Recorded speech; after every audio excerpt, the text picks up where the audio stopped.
Russia একা, তার বিরুদ্ধে নেটোর ৩২ দেশ।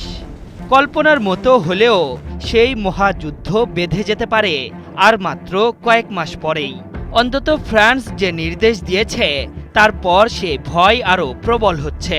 দেশের সব হাসপাতালের জন্য একটি বিশেষ বিজ্ঞপ্তি জারি করেছে ফরাসি সরকার।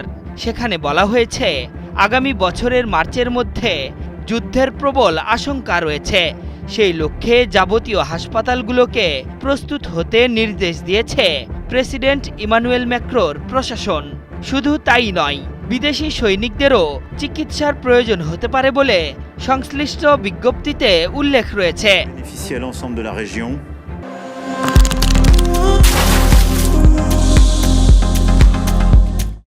ফ্রান্সের এই নির্দেশের পরই হইচই তৈরি হয়েছে দুনিয়ায়। বিশ্লেষকরা মনে করছেন আগামী বছরের মধ্যেই ন্যাটো বনাম রাশিয়ার সেই মহাযুদ্ধে তছনছ হতে পারে ইউরোপ।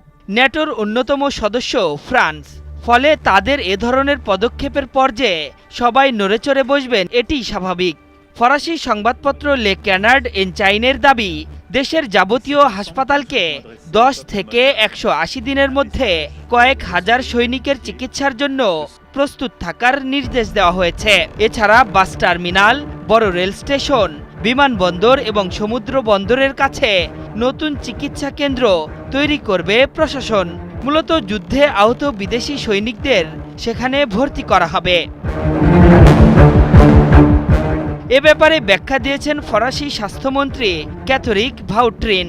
তিনি জানিয়েছেন, আসন্ন সংকট এবং তার পরিণতির পূর্বাভাস থাকায় আগাম প্রস্তুতি নেওয়া হচ্ছে। আপৎকালীন পরিস্থিতিতে প্রয়োজনীয় সামগ্রী জোগাড় করা মোটেও সহজ নয়, তাই কৌশলগত মজুদের দিকে নজর দিচ্ছে ফ্রান্স। হাসপাতাল সংক্রান্ত নির্দেশিকার পাশাপাশি নাগরিকদের বিভিন্ন ধরনের সংকটের মোকাবেলায় প্রস্তুত থাকতে আরও একটি বুকলেট তৈরি করেছে ফ্রান্সের প্রতিরক্ষা ও জাতীয় নিরাপত্তা বিষয়ক বিভাগ। সেখানে কিভাবে পারমাণবিক আক্রমণের মোকাবিলা করতে হবে তার নির্দেশনা দেওয়া হয়েছে। পাশাপাশি দেশের যুব সমাজকে সেনাবাহিনীতে যোগদানের আহ্বানও রয়েছে সেখানে। বিশ্লেষকদের দাবি, ম্যাক্রো সরকারের এই ধরনের পদক্ষেপগুলো স্পষ্ট করে দিয়েছে যে রাশিয়ার বিরুদ্ধে বড় আকারের যুদ্ধের প্রস্তুতি নিচ্ছে ফ্রান্স। অন্যদিকে ফ্রান্সের মতো রাশিয়ার সঙ্গে সম্ভাব্য যুদ্ধের প্রস্তুতি শুরু করে দিয়েছে ব্রিটেনও।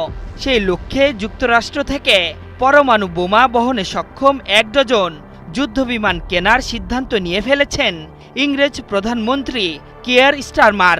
সাবেক ব্রিটিশ সেনাপ্রধান জেনারেল প্যাট্রিক স্যান্ডার্সের দাবি, ২০৩০ সাল নাগাদ মস্কোর সঙ্গে সরাসরি সংঘাতে জড়াবে আটলান্টিকের দ্বীপরাষ্ট্রটি।